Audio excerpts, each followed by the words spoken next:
Hey guys, welcome back to Lawn Lessons with Jordan. Today we're going to be talking about the grub life cycle, when it starts, when it happens, when it ends, everything you need to know about each step in the life cycle and how it can affect your lawn. Let's dive in.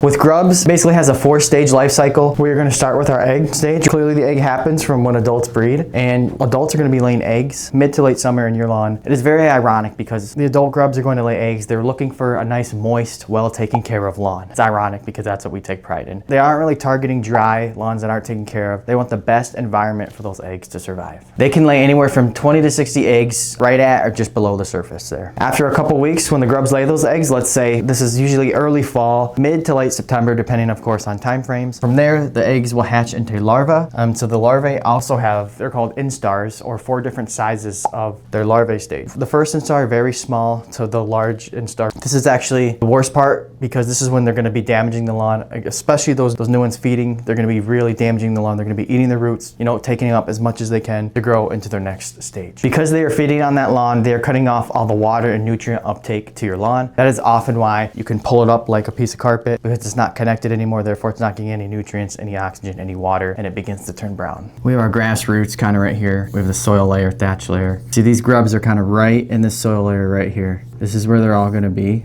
and they're all going to be just chewing on all these grass roots and getting all the nutrition from those grass roots. Essentially, they're just clipping those roots, eating them, and that's separating the grass roots from the top layer of growth. Again, it cuts off its food supply, its water supply, all that, and you get those brown streaks that in the patches you can pull up just like carpet. As we approach though the winter season, so as we get into October, November, December, these grubs are going to start to kind of dive down into the soil. They're trying to dive down so they can stay dormant through the winter season. The deeper they burrow, the warmer it is for them. Near the surface, it's freezing. They won't survive the winter if they stay this close to the surface. So they're going to be diving down until next springtime. Let's say we're at springtime now. We're in that like March, April, May window. We got our grass right here. We have our grubs down here. They are going to start slowly coming toward that surface, and they're going to start to kind of feed a little bit on these grass roots once again. But unfortunately, this time when they come up in that springtime, they are on their 4th instar level, which that's the toughest to kill. They're virtually uncontrollable at that point because they're full-grown adults, and some of the products we use may not have a good effect on them. They're really tough to take care of, take out in the springtime. Keep that in mind.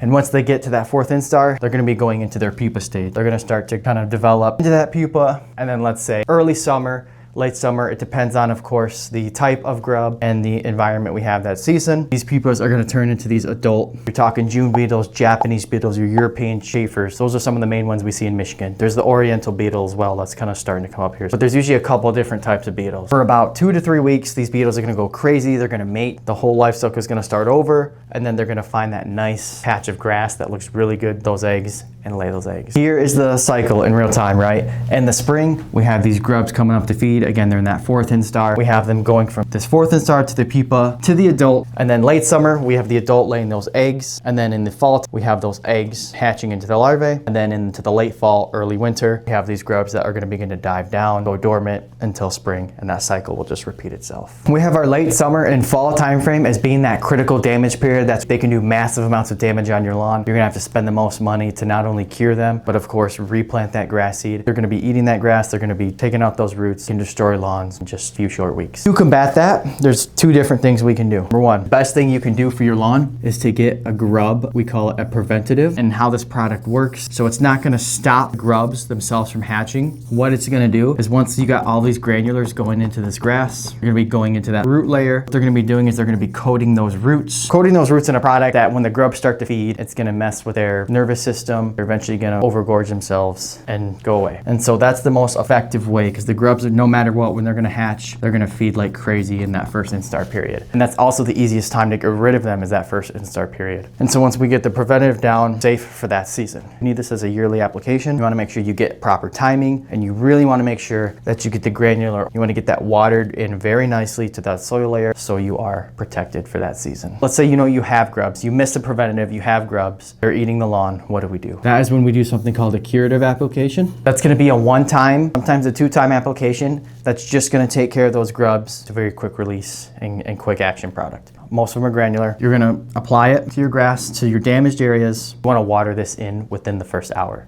It's a very sensitive product. You wanna get it down into those roots right away, get it soaked, and therefore once the grubs start to feed on these roots that are soaked with that product, they will essentially be no more and stop doing damage at that point. So timing or application window for the preventative, this is gonna be a late June to July application, depending on environment, depending on which grub type you're going after, but that will usually cover them. For the curative, you can do a curative in the spring, but it's gonna be very tough to take care of that 4th instar grub in the springtime. So that's why fall time is the best time frame, let's say September, October, to get the curative down and really take care of those feeding grubs before they go down for winter. Let's say you do your curative that year, you get the grubs. You definitely want to be on a preventative though in the future, because once grubs are kind of there, they know that's a hot spot, and therefore you can get them taken care of. Thank you guys so much for tuning into this video about the grubs, their life cycles, about timing, about applications. If you have any questions about grubs, concerns about grubs, what you should do, leave us a comment, ask a question. We'd love to help you out. Thank you so much for watching. Until next time, see ya.